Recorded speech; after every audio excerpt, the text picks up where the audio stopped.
안녕하십니까. 예사랑교회 김경준 목사입니다. 오늘은 바울의 고민 이런 제목으로 말씀드리겠습니다. 본문 고린도후서 7장 5절에 12절 제가 봉독하겠습니다. 우리가 마게도냐에 이르렀을 때에도 우리 육체가 편치 못하고 사방으로 환난을 당하여 밖으로는 다툼이 안으로는 두려움이라. 그러나 비천한 자들을 위로하시는 하나님이 디도의 오므로 우리를 위로하셨으니 제 온것뿐 아니요 오직 저가 너희에게 받은 그 위로로 위로하고 너희의 사모함과 애통함과 나를 위하여 열심히 있는 것을 우리에게 고함으로 나로 더욱 기쁘게 하였느니라. 그러므로 내가 편지로 너희를 근심하게 한 것을 후회하였으나 지금은 후회하지 아니하면 그 편지가 너희로 잠시만 근심하게 한 줄을 알미라. 내가 지금 기뻐하면 너희로 근심하게 한 까닭이 아니요 도리어 너희가 근심함으로 회개함에 이른 까닭이라. 너희가 하나님의 뜻대로 근심하게 된 것은 우리에게 아무 해도 받지 않게 하려 함이라. 하나님의 뜻대로 하는 근심은 후회할 것이 없는 구원에 이르게 하는 회개를 이루는 것이요 세상 근심은 사망을 이루는 것이니라. 보라, 하나님의 뜻대로 하게 하니 근심이 너희로 얼마나 간절하게 하며 얼마나 변명하게 하며 얼마나 분하게 하며 얼마나 두렵게 하며 얼마나 사모하게 하며 얼마나 열심 있게 하며 얼마나 벌하게 하였는가. 너희가 제 일에 대하여 일절 너희 자신의 깨끗함을 나타내었느니 그런즉 내가 너희에게 쓴 것은 그 불의 행한 자를 위한 것도 아니요 불의 당한 자를 위한 것도 아니요 오직 우리를 위한 너희의 간절함이 하나님 앞에서 너희에게 나타나게 하려 함이로라. 아멘.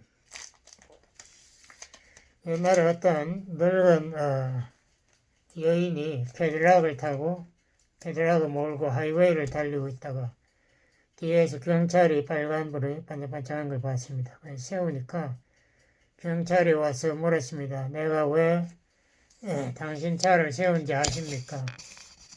그래서 이 아주머니가 늙은 여인이 말했습니다. 나 모른다. 당신 속도 위반이에요. 이러시. 그래서 내가 저 보이는 사인에 적혀 있는 대로 달렸는데요. 그러니까 경찰이 내 레이더는 당신이 1시간에 20마일 속도로 달렸다고 말하고 있어요. 그 여인이 길 옆에 있는 사인을 가리키면 저 사인을 보세요. 그 사인은 20이라고 적혀 있지 않나요? 그거는 하이웨이 넘버가 20이라는 거지. 속도 제한 사인이 아닙니다. 경찰이 설명을 했습니다. 그리고 경고장을 주고 앞으로 속도 제한 사인을 잘 보세요라고 충고를 했습니다. 근데 가려다가 뒤에 앉은 어떤 여자분이 또 굉장히 그 숨을 거치게 쓰면서 눈이 동그래가지고 시트벨트를 꽉 잡고 있어요. 이상해서 물었으면 저분은 괜찮아요? 내가 지금 방금 하이웨이 180에서 하이웨이 20으로 나와서 그래요. 이렇게 앞에 운전하는 아주머니가 대답을 했답니다. 180마일로 달리다가 지금 20마일로 달린다 이 말이죠. 우리 삶에 있어 많은 스트레스가 있습니다. 그 스트레스는 우리로 하여금 걱정, 고민하게 하고 긴장하게 하고 분노하게 하고 이런 스트레스가 쌓이면은 신경과민증세, 우울증이 발전할 수 있다 이거죠. 성경에도 보면 이 여러 가지 고민하고 스트레스 당한 사람들 이야기가 얼마나 많은지 몰라요. 불교에서도 고해라 그래요. 사람 사는 게 고통의 바다에 산다. 너무나 고통이 많다 이거죠. 성경에 보면 다윗이 처음에 골리앗을 죽이고 난 다음에 사울왕이 다윗의 시기에서 계속 죽이려고 군대를 보냈습니다. 다윗이 도망다니다 할 수 없이 블레셋 왕 아기스에게로 도망갑니다. 근데 그 아기스의 신하들이 왕에게 고했습니다. 저 다윗이 옛날에 골리앗 장군을 죽였는데 앞으로 어떤 일을 할지 몰라요. 지금 빨리 죽이자고요. 그 이야기를 눈치채고 다윗이 아기스 왕 앞에서 미친 척 하면서 엉뚱한 대답하고 이렇게 해서 간신히 도망을 했습니다. 그래서 가족이 머물고 있는 시글락이라는 동네로 돌아왔는데 온 동네가 불이 났어요. 다 타버리고 쟤만 있고 사람은 하나도 없어. 자기 와이프 뭐 애들 다 없어졌어요. 사람들 물어보니까 사흘 전에 아말렉 사람들이 쳐들어와서 다 포로로 잡아갔다. 그러니까 그 다윗을 따라오던 한 수백 명 군사들이 너무 화가 났어요. 그 다윗을 죽이자고 모의를 한 그 눈치챈 다윗이 성경 이 사무엘상 30장 6절에 보면 크게 공급하였다. 상당히 어려운 말이면 공급, 영어로 보니까 greatly distressed, 스트레스가 엄청나게 쌓였다 이 말이죠. 그래서 다윗이 하나님께 매달려가지고 제사장의 옷을 가져오라. 왜냐하면 옷에는 하나님의 뜻을 묻는 우림과 둠밈이라는 것이 부착되어 있습니다. 그래가지고 하나님 뜻을 물었어요. 하나님 내가 지금 가면은 자 아말렉 족속을 따라갈 수 있나요? 따라갈 수 있다. 그래서 그 말을 듣고 출발했습니다. 군대를 데리고. 그 사흘 안에 이제 도착해가지고 아말렉 밤에 도착하니까 아말렉이 막 신이 나가지고 잔치를 벌리고 야단이거든요. 그래서 급습을 해가지고 그 사람들 전멸시키고 가족과 모든 자식을 다 회복해가지고 돌아왔습니다. 뭐 그런 이야기인데 하여튼 다윗이 많은 고통을 겪었습니다. 나중에 자기 아들한테도 배반당하고 뭐 그래서 시편을 보면은 반이 다윗이 썼는데 그 중에 상당 부분이 하나님 앞에 한탄하는 시들이에요. 예수님도 3년 동안 사역하면서 많은 어려움을 겪었죠. 자기 고향 사람들한테도 배척당하고 또 종교 지도자들에게도 시기 질투당해서 배척당하고 사방에서 배척당했는데요. 마지막에 이제 자기가 죽으러 왔으니까 죽으러 가려고 골고다로 가는데 그때도 겟세마네 동산 기도하러 갈 때 예수님이 이렇게 말했어요. 내 마음이 심히 고민하여 죽게 되었다. 심히 고민. 영어로 deeply grieved. 헬라어로 번역하면 deeply distressed. 너무 괴롭다 이 말이에요. 그 죽게 to the point of death. 죽음 이를 만큼 괴롭다. 우리 같이 기도하자. 세 제자를 데리고 기도하는데요. 누가복음 22장에 보면 땀이 핏방울 같이 떨어지더라. 참 여러분 기도해서 이런 일이 있었습니까? 저는 뭐 이런 일이 없는데 예수님이 얼마나 간절히 기도했겠어요. 근데 제 아들은 3번 가보면 다 골아 떨어져 잠만 자고 있어요. 정말 예수님이 얼마나 스트레스 많이 받았겠죠. 외로웠겠죠. 사랑하는 아버지와 이제 완전히 헤어지는 이 무서운 원간의 모든 죄를 지고 죽는 이 순간에도 제 아들 하나도 위로하기는커녕 지금 골아 떨어지는 이런 순간. 오늘 본문에서 나오는 바울도 많은 시련을 겪었습니다. 사역을 10몇 년 동안 했는데요. 그동안에 온 세계를 다 복음화 시켰죠. 아프리카 북쪽에서부터 해가지고 스페인까지, 시리아, 로마, 온 데 다 복음을 전파했는데요. 바울도 많은 시련을 겪었습니다. 고린도서 11장에 보면은 동족의 핍박, 그러니까 이스라엘 백성들이 저 이단 나왔다고 핍박 죽이려고 그래. 강도의 위험, 이방인의 위험. 그러니까 로마 민족들이 또 이것이 또 이상한 것들이 또 시제 왕을 무시하고 왕이라고 하고 예수가 왕이라고 전파한다고 죽이려고 해. 거지 형제의 위험. 예수 믿는다고 교회 데리고 나오니까 사기치는 사람들 요새도 많잖아요. 강과 바다와 강야의 위험. 바다에서도 4번이나 파생해 죽을 뻔하고. 거기에다가 모든 교회를 위해 염려함이 매일 있었다. 자기가 개척한 교회도 얼마나 약합니까? 그 교회가 온갖 사람들의 이야기에 왔다 갔다 하던 갈대같이 흔들리니까 그 위에서 자기가 기도하고 또 편지도 써서 많은 교회들을 돌봐야 되는 이 염려함. 그래도 자기 몸에 또 문제가 있었지 않습니까? 어떤 사람은 바울의 몸이 간질이라고 주장하는데 성경에서 제가 보면 간질이라는 증거는 하나도 발견하지 못했어요. 오히려 바울의 눈에 문제가 있는 것 같아요. 갈라디아서에 보면은 갈라디아 교인들이 바울을 위해서 눈을 빼서 갖다 주려고 했다라는 그런 이야기도 표현이 있거든요. 그리고 바울이 갈라디아 6장 마지막에 보면은 자기가 마지막 친필로 이 마지막 인사를 썼는데 큰 글자로 썼다. 왜 큰 글자로 씁니까? 잘 안 보이니까 그래. 그래서 바울이 예수님을 만났을 때에도 눈이 갑자기 어두워져서 장님이 됐다가 거기서 간신히 회복한 뭐 그런 스토리도 있지 않습니까? 그래서 바울이 이런 말을 썼어요.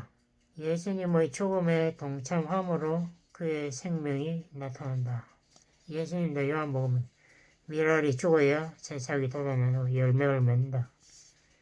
우리가 육신 이거는 복음 사역에 방해돼요. 이것이 죽어야 거부되어야 성령의 능력이 나타나는 거죠.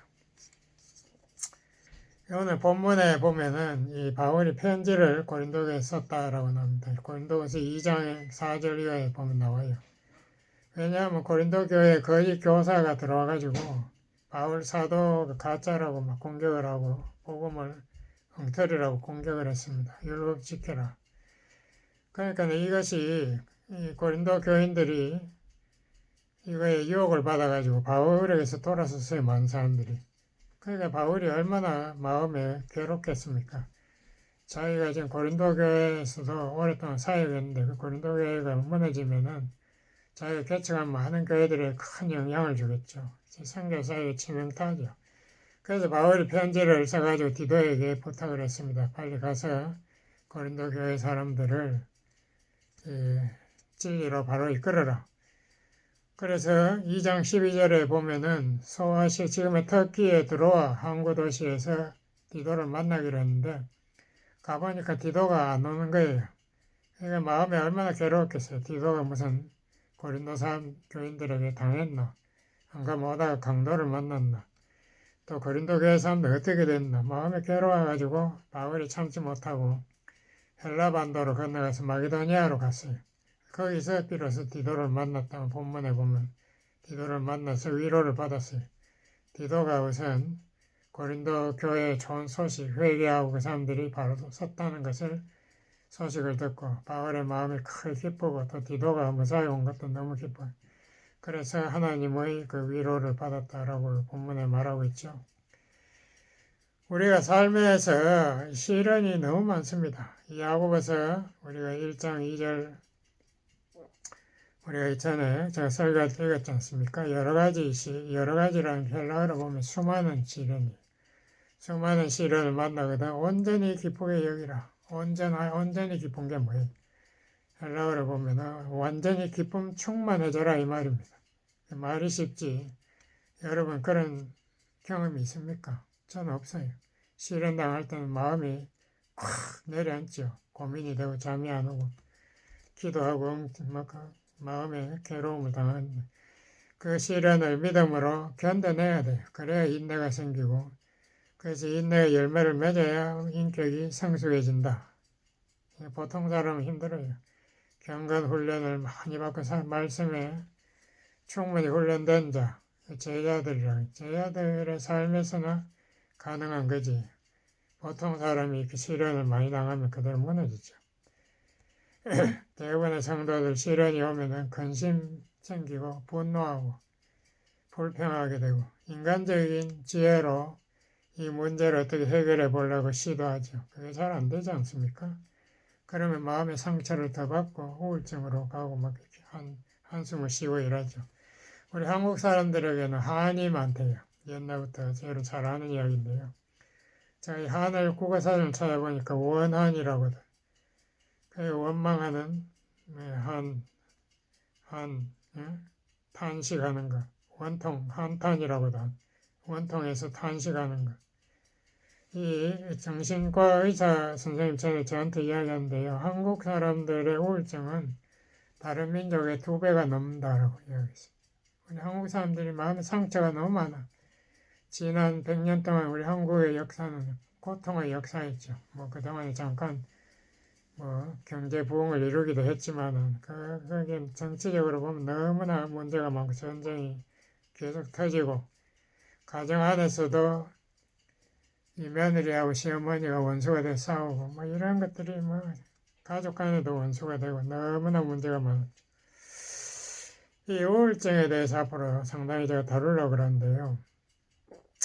먼저 우울증 원인에 대해서 조금 이야기를 하고 싶은데, 헨리 클라우드라는 사람이 쓴 책이 있습니다. Change the Hero. 치료하는 변화. 치료를 가져오는 변화라는 책인데, 참 좋은 책입니다. 제가 그걸 많이 참고할 거예요.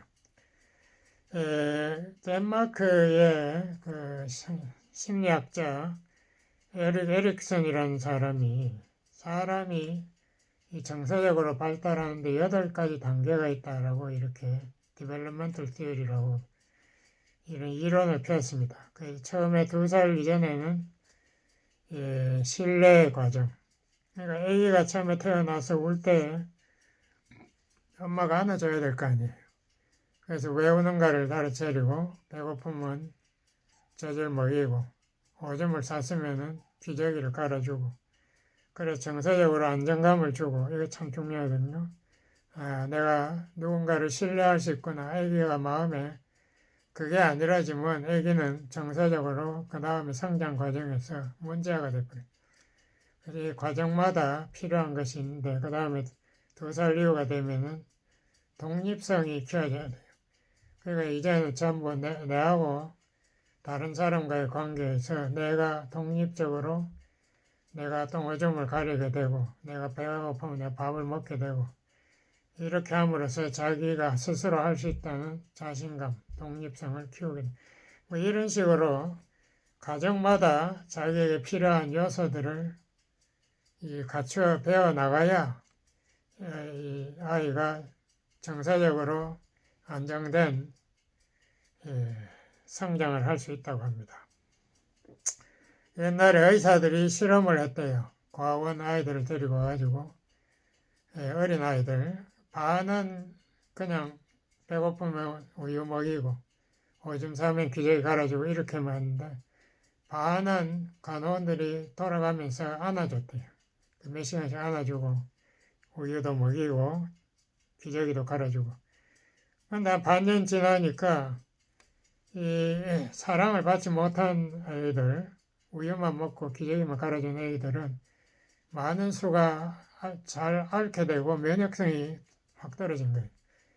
그래서 죽은 애도 꽤 몇 명 있고 뭐 이렇게 생겼습니다. 근데 쭉 안아준 애들은 다 건강하고 잘 자랐다고 합니다.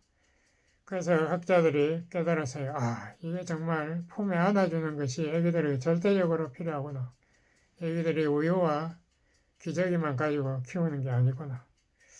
그래서 이거를 반딩이라고 합니다. 동물들 실험한 사람들의 이야기인데 제가 비디오도 봤는데 동물들이 처음 태어났을 때에 자기 눈에 보인 그 동물 혹은 사람을 평생 따라다닙니다. 그걸 반딩, 우리 미운 오리 새끼 소설에 나오잖아요. 그 오리 새끼가 깨어났는데 자기를 품은 게 거위니까 자기가 거위라고 생각, 거위 엄마를 계속 따라다니는 뭐 그런 이야기도 있고. 그러니까 사람이 또 자기 알을 깨는데 같이 있으면은 그 사람이 엄마라고 따라다녀요. 병아리도 따라다니는 거 제가 봤거든요. 이 반딩을 해가지고 애착이라 그래. 영어로 attachment. 그 자기를 사랑해주는 사람과의 정서적인 줄이 연결이 되는 겁니다. 감정이 연결이 돼요.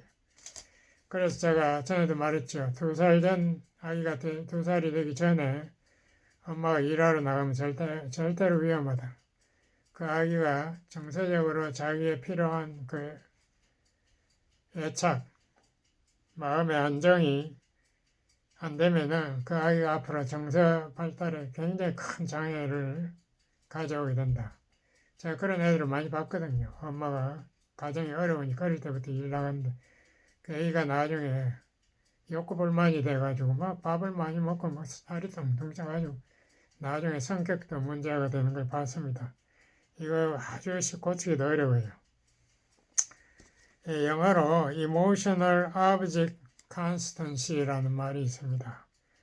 이거는 마음에 정서적으로 뭔가가 이 배에 닭과 같이 그것을 그 아기를 붙잡아주는 뭐가 마음에 있어야 된다. 그러니까 엄마가 없어 지금 눈앞에 없어도 자기 마음속에 자기가 사랑받는다는 그런 확신, 느낌이 마음속에 있어야 된다. 절대적으로 필요하다. 그죠? 이게 attachment, 애착이라거든. 이거 영어로 internalize mother's love, 어머니의 사랑이 자기 내면화한다 이렇게도 이야기합니다. 그런 애들은 주위의 환경이 나빠도 대부분 다 그 환경을 잘 극복해내고 자기가 바로 바른 길을 끝까지 노력해서 간다 이거예요. 그런 애들은 삶에 있어서 옆길로 잘 빠지지 않아요. 이게 사람이 다 마음속에 그런 갈구하는 게 있습니다. 이걸 제가 empty tank라고 저는 말씀드렸는데, 탱크가 휘발유로 꽉 차 있어야 할 탱크가 텅 비어 있다 이거예요. 그러니까 이 사랑, 반딩이 결여증 없어. 그러니까 이런 사람들은 삶의 의미를 찾지 못해요. 뭐 이거 하다가 또 확 바꿔가, 저거 하다가 또 확 바꿔가, 또 다른 걸 하고. 그러니까 무슨 어려운 문제가 생기면 그냥 좌절해버려. 도전할 용기가 없어요. 이런 사람들은 사랑의 대체물을 추구합니다. 그래가지고 연애를 잘해요. 연애하는데 성공하는 건 거의 없어요. 사마리아 여인과 같이 그냥 계속 상대방을 바꾸는 거예요. 5번, 6번 결혼해도 만족이 없어요. 그냥 술을 마시고 술이 취해야 돼. 그냥 마약 중독해야 돼. 그냥 2일 중독한 사람도 있어요. 끝까지 뭐 자기가 높은 자리에 오르면 사람들이 자기를 존중해준다. 그래서 그거에 자기 자신을 바치는 거예요. 또 어떤 사람은 한국 사람도 그런 거 많죠. 권력에 막 환장해가지고 어떻게든 선거에서 수단 방법 안 가리고 이기려고 그래. 그래야 사람들이 자기를 떠받들어준다. 그게 자기 삶의 의미라고 착각하고 있어요. 미국에서도 많은 사람들이 돈 벌려고 학교에 돈 벌어서 자기가 백만장자가 되면 I made it, 내가 아메리칸 드림, 꿈을 성취했다라고 착각하는 그런 사람들 많이 봤습니다. 예, 그래서 성경에 나오는 세리장 사개오가 바로 그런 사람입니까? 자기 돈을 많이 벌어가지고 수단 방법 안 가리고 돈 벌어가지고 사람들에게 존경받을 줄 알았는데 사람들이 뒤에서 다 손가락질하는 걸 느끼고 자기 삶의 의미를 찾기 위해서 예수님에게 돌아가지 않습니까? 예, 우리 젊은 애들 갱에 소속된 것도 마찬가지예요. 그냥 젊은 애들이 마음이 허무하니까 소속감을 찾기 위해서 갱 사회에 뛰어드는 거예요. 그러면 갱이 무슨 자기를 가족같이 대해준다. 거기에서 자기의 마음의 안정을 찾으려고 하는데 결국 자기 인생을 망치는 거죠. 갱들이 오히려 사람을 완전히 베리게 만든다. 우리가 참 마음에 그 어머니의 사랑, 참 사랑은 어디에 있어요? 우리를 위해서 희생하고 조건 없이 사랑하는 그 참 사랑은 예수님의 사랑입니다. 그 사랑만이 우리를 죄의 능력에서 해방시켜주고 참 자유를 얻게 하죠. 그 사랑이 없음으로 인해서 사마리아 여인이 애인을 끝까지 찾은 거예요. 그래서 예수님이 요한복음 4장에 사마리아 여인에게 이렇게 말하죠. 내가 주는 그 물을 마셔야 네가 목마르지 않는 영생하도록 솟아나는 샘물을 마음속에 가지게 된다. 이것이 우리의 애증, 사랑 결핍증을 치료하는 근본 해결책입니다. 이것이 우울증을 치료하는 해결책이에요. 우리 마음속에 참 사랑을 우리가 체험하고 다른 사람과의 사랑의 관계를 맺고 내가 또 그 사랑을 베풀므로써 그 사람이 또 사랑을 발견하는 그걸 봄으로써 내 마음에 이것이 참 행복의 열쇠구나. 이것을 우리가 찾을 수 있다. 이거죠. 기도하시겠습니다. 아버지 하나님, 세상은 참으로 메마르고 세상 사람들은 이 갈증을 느끼면서 영생수를 찾아 헤매고 있습니다. 아버지 하나님, 사막과 같은 이 세상에서 참 사랑, 예수님의 사랑을 우리가 베풀고 사람들에게 그 사랑을 심어줄 수 있도록 우리들도 사랑의 사람으로 변화시켜 주세요. 예수님 이름으로 기도드렸습니다. 아멘.